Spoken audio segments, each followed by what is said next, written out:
O Evangelho como me foi revelado por Maria Valtorta, capítulo 298. O socorro aos órfãos Maria e Matias e os ensinamentos que lhe derivam. Valtorta descreve a visão do dia 8 de outubro de 1945 e também 20 de agosto de 1944. Revejo o lago Meron em um dia de chuva cinzento, barro e nuvens, silêncio e nevoeiros. O horizonte desaparece na névoa. As cordilheiras do Hermon estão cobertas pelas formações de nuvens baixas, mas deste lugar um pequeno planalto situado um pouco acima do pequeno lago de cor cinzento amarelada por causa do barro que desce de 1000 riozinhos, que nas enchentes transbordam. E pelo céu de um novembro cheio de nuvens, vê-se bem este pequeno espelho d'água formado pelo Alto Jordão, que se alarga depois para ir formar o outro lago maior, que é o de Genezaré. A tarde vem descendo sempre mais triste e chuvosa, enquanto Jesus vai indo pela estrada que atravessa o Jordão. Depois o lago Meron para em seguida entrar por um caminho estreito e dirigir-se a uma casa. E Jesus diz para Valtorta: neste ponto colocareis a visão dos órfãos Matias e Maria, que teve lugar a 20 de agosto de 1944. E aí agora é a visão do dia 20 de agosto de 1944. Uma outra doce visão de Jesus e duas criancinhas. Eu digo assim porque estou vendo Jesus passando por um caminho estreito situado entre dois campos, que há pouco devem ter sido semeados, pois a terra ainda está fofa e escura, como quando faz pouco tempo que recebeu as sementes. Mas ele procura ficar firme para acariciar os dois pequeninos, um menino que não tem mais do que 4 anos e uma menina que terá 8 ou 9. Devem ser umas crianças muito pobres, pois estão vestidas com umas roupinhas desbotadas e esfarrapadas, e têm uns rostinhos tristes e desfiados pelos sofrimentos. Jesus não pergunta nada. Ele somente olha fixamente para eles enquanto os acaricia. Depois se apressa em ir para uma casa que fica no fim do caminho. É uma casa de campo, mas bem situada, com uma escada externa que sobe do chão para o terraço, no qual há uma latada de videira, que agora está despida de cachos e de folhas. Somente uma ou outra folha já amarelada já está pendente, sendo balançada pelo vento úmido de um triste dia de outono. No parapeito da casa, uns pombos estão arrulhando e esperando a chuva que o céu cinzento e todo nublado está prometendo. Jesus, acompanhado pelos seus, empurra a cancela vermelha que está no muro de pedras soltas ao redor da casa e entra pelo pátio. Nós diríamos pelo terreiro, onde está o poço, e a um canto também está o forno. Acho que este deve ser aquele pequeno quarto de paredes enegrecidas pela fumaça que até agora mesmo dele está saindo e que o vento está fazendo descer para o chão. Tendo ouvido o barulho dos passos, uma mulher aparece à porta da casa e, vendo Jesus, o saúda com alegria e vai correndo avisar os da casa. E eis que um homem já velhinho e gordo se apresenta à porta e se apressa a ir a Jesus. Que com grande honra e alegria, mestre, por poder te ver, ele o saúda. Jesus também diz a saudação: a paz esteja contigo, e acrescenta: a tarde está chegando e a chuva já vem perto. Eu te peço um abrigo e um pão para mim e para os meus discípulos. Entra, mestre, a minha casa é tua. O servo já está para desenformar o pão. Fico muito feliz em poder oferecê-lo com o queijo do leite de minhas ovelhas e com os frutos dos meus terrenos. Entra, entra, que o vento está úmido e frio. E muito atencioso, segura aberta a porta e se inclina quando Jesus vai passando. Mas depois, de repente, muda de tom para dirigir-se a alguém que ele está vendo. E lhe diz, cheio de ira: ainda estás aqui? Vai-te embora! Aqui não há nada para ti, vai-te, entendeste? Aqui não há lugar para vagabundos. E resmunga por entre os dentes, e talvez até ladrões, e até talvez a ladrões. Nossa, gente, Jesus fala desse jeito? Peraí, deixa eu prestar atenção aqui. Peraí. É alguém, deve ser alguém. Peraí, não é possível. Entra, mestre, a minha casa é tua. O servo já está para desenformar o pão. Fico muito feliz em poder oferecê-lo com o queijo do leite das minhas ovelhas e com os frutos dos meus terrenos. Entra, entra, que o vento está úmido e frio. E muito atencioso segura aberta a porta e se inclina, quando Jesus vai passando. Mas depois, de repente... é o cara, o dono da casa, muda de tom para dirigir-se a alguém que ele está vendo, e lhe diz cheio de ira: ainda está aqui? Vai-te embora! Aqui não há nada para ti, vai-te! Entendeste? Aqui não há lugar para vagabundos. Ah, tá, não é Jesus, não. E resmunga por entre os dentes, e até talvez ladrões como tu. Uma vozinha chorosa responde: tem piedade, Senhor, um pão pelo menos para o meu irmãozinho. Nós estamos com fome. Aí, ó. Jesus, que tinha entrado na ampla cozinha, muito vistosa, por causa da grande lareira que serve também de fogão para alumiá-la, vai até a entrada. Já mudou seu rosto, severo e triste agora, ele pergunta não ao hospedeiro, mas em geral parecendo estar falando a eira silenciosa, ou a figueira despojada de folhas, ou ao poço escuro: quem é que está com fome? Eu, Senhor, eu e meu irmão, um pão somente e nós iremos embora. Jesus está do lado de fora na eira, que vai ficando mais sombria por causa do crepúsculo e de uma chuva que está para cair. Vem cá, diz ele. Tenho medo, Senhor. Vem, te digo, não tenhas medo de mim. Da parte de trás da casa aponta a pobre menina. A pequena e miserável túnica que ela está vestida vem agarrada ao seu irmãozinho. Eles vêm vindo cheios de medo. Lançam um olhar tímido para Jesus, outro olhar espavorido para o dono da casa, que está olhando para eles de soslaio e dizendo: são os vagabundos, mestre, e ladrões. Há pouco eu encontrei este esgaravatando perto do lagar. Certamente queria roubar. Ninguém sabe de onde eles vêm. Não são deste lugar. Jesus lhe presta atenção, por assim dizer, olha com um olhar muito fixo para a menina, que está com o rosto macilento e com as trancinhas despenteadas, com 2 rabichos por detrás das orelhas, amarrados sobre a nuca com uma tirinha de trapo. Mas o rosto de Jesus não está severo ao olhar para a menina. Ele está triste, mas sorri para encorajá-la. É verdade que querias roubar? Diz a verdade. Não, Senhor, eu tinha pedido um pouco de pão porque estou com fome, mas não me deram. Então eu vi uma crosta de pão untada com óleo lá no chão perto do lagar e fui apanhá-la. Eu estou com muita fome, Senhor. Então me foi dado somente um pão e eu o guardei para Matias, porque não nos colocaram juntos com a mamãe no sepulcro. A menina chora desconsoladamente e o irmãozinho faz como ela. Não chores. Jesus a consola acariciando-a e puxando-a para si. Responde-me de onde és? Da planície de Estrelon. E vieste até aqui? Sim, Senhor. Faz muito tempo que morreu a tua mãe e o pai. Tu não tens? Meu pai foi morto pelo sol no tempo da colheita e a mamãe na lua passada. Ela e o menino que ia nascer morreram e o choro aumentou. Não tens nenhum parente? Nós viemos de muito longe. Nós éramos pobres. Depois o pai precisou pôr-se a serviço de outros. Agora ele está morto e minha mãe com ele.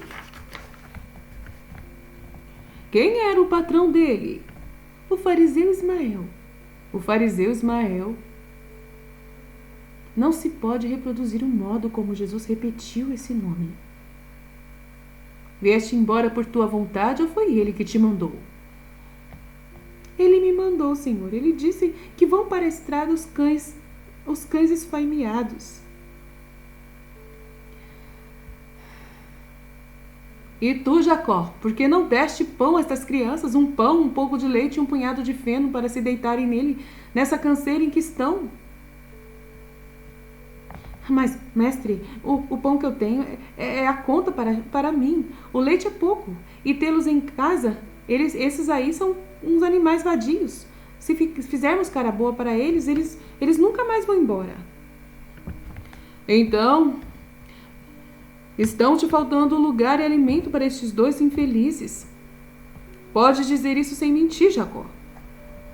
A colheita é grande, o vinho em quantidade, o óleo em abundância, as frutas que tornam famosa a tua propriedade este ano. Para que foi que veio tudo isso? Tu ainda te lembras? No ano passado, a chuva e pedras havia arruinado os teus bens, e tu estavas pensativo, pensando em tua vida. Eu vim e te pedi um pão. Tu me havias ouvido falar um dia e me tinhas permanecido fiel. E em teu sofrimento me abriste o coração, abriste o coração e a tua casa, e me deste um pão e um abrigo. E eu, ao sair, que te disse na manhã seguinte? Jacó, tu compreendeste a verdade, se sempre misericordioso, e acharás misericórdia. Pelo pão que deste ao filho do homem, estes campos te darão riquezas de cereais e carregados, como se sobre eles estivessem os grãos de areia do mar. Assim serão os teus olivais carregados de azeitonas. E ficarão inclinadas até o chão pelo peso das maçãs das suas macieiras. Tudo isso tu tiveste, e eis o mais rico desta região neste ano, e tu estás negando um pão a 2 crianças. Mas tu eras o Rabi? Justamente porque eu era, é que eu podia fazer das pedras pães, mas estes não. Eu te digo, verás um novo milagre, e te virá um castigo, um grande castigo. Mas, então batendo no peito, disse, eu mereci. Jesus volta-se para as crianças. Não choreis, ide àquela planta e colhei. Senhor, ela não tem nada, objeta a menina. Vai. A menina vai e volta com umas maçãs vermelhas e bonitas que ela recolheu em suas vestes. Comei e vinde comigo. E diz aos apóstolos, vamos levar estes 2 pequenos a Joana de Cusa. Ela sabe lembrar-se dos benefícios recebidos e é misericordiosa, por amor a quem foi misericordioso. Vamos. O homem, espantado e humilhado, tenta fazer-se perdoar. Já é noite, mestre. A chuva pode cair enquanto vais pelo caminho. Entra de novo na minha casa. A serva já vai desenformar o pão, ela dará também para estes. Não é preciso. Tu o darias não por amor, mas por medo do castigo prometido. Não, é este e mostra as maçãs apanhadas na árvore que estava nua e que os esfomeados comem avidamente. Não é esse o milagre? Não. Jesus está muito severo. Ó Senhor, Senhor, tem de piedade de mim. Eu já compreendi, tu me queres punir nas colheitas. Tem piedade, Senhor. Nem todos aqueles que me chamam Senhor me terão, porque não é na palavra, e sim no ato que se dá testemunho de amor e respeito. Terá piedade quem a tiver tido. Eu te amo, Senhor. Não é verdade. Ama-me quem ama, porque assim eu ensinei. Tu não amas senão a ti mesmo. Quando me amares como eu ensinei, o Senhor voltará. Enquanto agora eu me vou. A minha parada é para fazer o bem, para consolar os aflitos e enxugar as lágrimas dos órfãos. Como uma galinha estende as asas sobre seus pintinhos indefesos, assim eu estendo o meu poder sobre aqueles que sofrem e que estão sendo atormentados. Vinde, crianças, logo tereis casa e pão. Adeus, Jacó. E não contente só por ir, faz ainda que alguém tome nos braços a menina cansada. É André que a pega e a envolve com seu manto. E Jesus pega o menino e vão indo pelo caminhozinho, lá já no escuro com suas cargas, que eles vão levando por piedade e que não choram mais. Pedro diz: Mestre, grande felicidade foi para estes pequenos que tu tenhas chegado, mas para Jacó, que lhe farás, mestre? Justiça. Ele conhecerá não a fome, porque está com seus celeiros cheios para muito tempo ainda, mas a restrição, pois não darão semente os grãos semeados, e as macieiras e as oliveiras ficarão cobertas só de folhas. Estes inocentes são de mim, mas do Pai. Não de mim, mas do Pai, receberam pão e casa, porque o meu Pai é Pai também dos órfãos. É Ele quem dá ninho e comida aos passarinhos dos bosques. Eles podem dizer a todos os miseráveis com eles, os miseráveis que sabem permanecer como filhos inocentes e amorosos, que em sua pequena mão foi posto por Deus o alimento, e com sua guia paterna eles os conduz para uma casa hospitaleira. A visão cessa assim e eu fico numa grande paz. De Jesus para mim, para Valtorta. Esta é mesmo para ti, ó alma que choras, olhando para as cruzes do passado e as nuvens do futuro. O Pai terá sempre pão para pôr na tua mão e ninho para recolher sua pomba chorosa.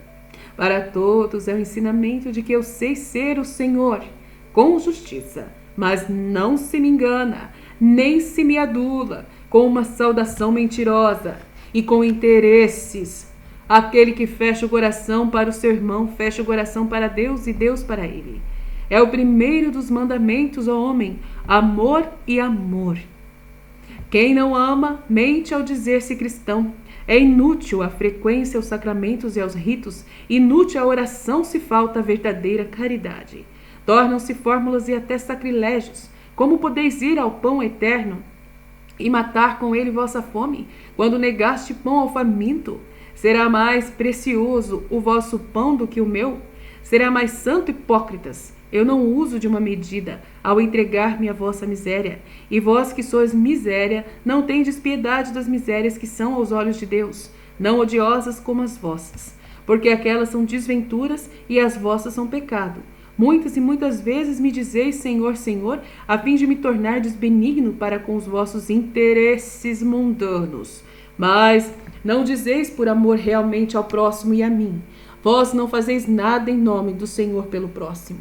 Olhai na coletividade e na individualidade, que é que vos deu a vossa religião mentirosa e a vossa verdadeira falta de caridade, o abandono de Deus. E o Senhor voltará, quando souberdes amar como eu ensinei, mas para vós, pequeno rebanho dos que sofrem sendo bons. Eu digo, nunca sois órfãos, nunca sois abandonados. Antes deveria não existir Deus, do que faltar com a providência para com seus filhos. Estendei a mão, o Pai vos dá tudo como Pai, isto é, com o amor que não avilta. Enxugai vossas lágrimas, eu vos tomo e vos levo, porque tenho piedade da vossa fraqueza. O mais amado das criaturas é o homem. Quereis duvidar se o Pai será mais piedoso para com um passarinho do que para com um homem? Ele o será mais para com um homem fiel. Ele, que é longânimo também para com o pecador, e lhe dá tempo e modo de ir a ele? Oh, se o homem compreendesse quem é Deus! Vá em paz, Maria, tu me és querida, como os 2 orfãozinhos que viste. E mais ainda, vá em paz, eu estou contigo. 21 de agosto de 1944. Diz Maria, mãe de Jesus. Acho que é a Maria, mãe de Jesus, ou é a Maria Valtorta, agora eu tô na dúvida. Maria, fala, mãe. O meu Jesus falou da infância do Espírito, um dos requisitos necessários para a conquista do reino. Ontem eu te mostrei uma página da sua vida de mestre. Tu viste meninos, uns pobres meninos. Não havia outras coisas a dizer? Sim, e eu as vou dizer. A ti, que eu quero tornar sempre mais querida para Jesus, é a Maria de Jesus mesmo. É um detalhe no quadro que falou ao teu espírito para o espírito de muitos. Mas os detalhes é que fazem ficar bonito um quadro. São eles que revelam a capacidade do pintor e a sabedoria do observador. Eu quero fazer-te notar a humildade do meu Jesus. Aquela pobre menina, em sua ignorante simplicidade, não trata de modo diferente o pecador, que tem um coração de pedra. E o meu filho, ela não entende que é Rabi, nem que é Messias. É pouco menos do que uma selvagem que viveu nos campos, em uma casa onde desprezavam o mestre, porque o fariseu Ismael desprezava o meu Jesus, e por isso ele nunca ouviu falar dele e nunca o tinha visto. O pai e a mãe dela, alquebrados por um trabalho duro, que o cruel patrão exigiu deles, não tinham tido tempo nem modo de levantar a cabeça dos torrões das glebas que eles esboroavam. Talvez já tivessem ouvido enquanto estavam ceifando feno ou as messes, ou colhendo frutas e cachos de uvas, ou quebrando azeitonas no duro trabalho das moendas. Algum clamor de hosanas, e então terão levantado por um momento a cabeça cansada. Mas o medo e o cansaço terão feito abaixarem-se de novo aquelas cabeças, como sob um jugo. Eles tinham morrido pensando que o mundo fosse somente ódio e dor, enquanto que, pelo contrário, o mundo era amor e bem, desde quando os santíssimos pés do meu Jesus o passaram a calcar. Pobres servos de um desapiedado patrão, eles morreram, sem terem encontrado nenhuma vez o olhar e o sorriso do meu Jesus. Nem ouviram a sua palavra, que dava tal riqueza ao espírito, que por ela os indigentes se sentiam como que enriquecidos, os esfomeados saciados, os doentes são os que sofriam consolados. Pois bem, Jesus não diz? Eu, que sou o Senhor, te digo, faze isto. Ele se conserva anônimo. E aquela pequena, tão ignorante que não compreendia nada, nem mesmo diante do milagre da macieira despojada até de folhas, mas que enche um dos seus ramos de maçãs para matar a fome deles, ela o continua a chamar Senhor, como chamava Ismael de patrão e Jacó de cruel. Ela se sente atraída pelo bom Senhor, pois a bondade sempre atrai, e mais ainda, ela o acompanha com confiança e passa a amá-lo de repente, como por um instinto, pobre e pequeno ser, perdido neste mundo e numa ignorância desejada pelo mundo, do grande mundo dos poderosos e gozadores que querem deter nas trevas os inferiores, a fim de poderem torturá-los à vontade e tirar deles o maior proveito. Saberá, pois, quem era aquele senhor?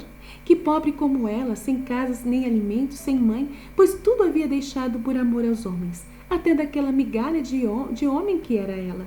Pobre criatura ainda pequena, aquele senhor que lhe havia dado frutos miraculosos, querendo tirar-lhes dos lábios e do coração o amargor da maldade humana, que cria o ódio dos miseráveis contra os poderosos, por meio de um fruto do Pai, não com um pedaço de pão oferecido tardiamente, que para ela teria tido sempre um sabor de dureza e de pranto.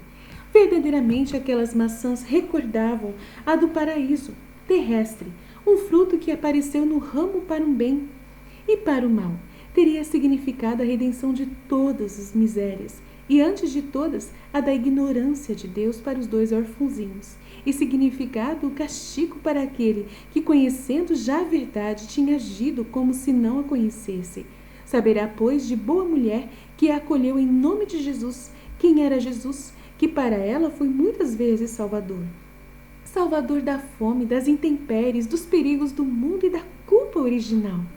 Mas para ela, Jesus sempre teve a luz daquele dia, e naquela luz sempre lhe apareceu o Senhor bom, de uma bondade incrível, o Senhor que tinha carícias e dons, o Senhor que a tinha feito esquecer de que não tinha pai nem mãe, que estava sem casa e sem roupa, porque ele é doce como uma mãe, e lhes havia dado um ninho a seu cansaço e uma coberta para sua nudez, com a veste do seu peito e o seu manto, e os de outras pessoas boas que estavam com ele. Uma luz paternal e suave que não pareceu sob as ondas das lágrimas, nem mesmo quando ela ficou sabendo que ele estava sendo atormentado sobre uma cruz, nem mesmo quando, como uma das pequenas fiéis da primitiva igreja, ela viu em que se havia transformado o rosto do seu Senhor, debaixo das pancadas e dos espinhos, e quando pensou como ele estava agora no céu, à direita do Pai. Uma luz que lhe sorriu em sua última hora na terra, conduzindo-a sem temor para o seu Salvador. Uma luz que lhe sorriu de novo, e tão inefavelmente doce no fulgor do paraíso. Jesus olha também para ti, Maria. Procura vê-lo sempre como a tua longínqua homônima, e ser feliz, como Nossa Senhora, e ser feliz por amor dela. Ser simples, humilde e fiel, como a pobre pequena Maria que ficaste conhecendo. Deve ser a criança, então. Vê até onde ela chegou, apesar de ser uma pobre pequena ignorante de Israel. Chegou ao coração de Deus. O amor se lhe revelou como a ti, e ela se tornou douta na verdadeira sabedoria. Tem fé, Maria Valtorta, fique em paz. Não há miséria que o meu filho não possa transformar em riqueza, e não há solidão que ele não possa preencher, como não há que ele não possa cancelar. O passado não existe quando o amor o anula, mesmo que tenha sido um passado horrendo. Queres tu temer, se não teve medo de Dimas, o ladrão? Ama, ama, e não tenhas medo de nada. A mãe te deixa a tua bênção, fie-te.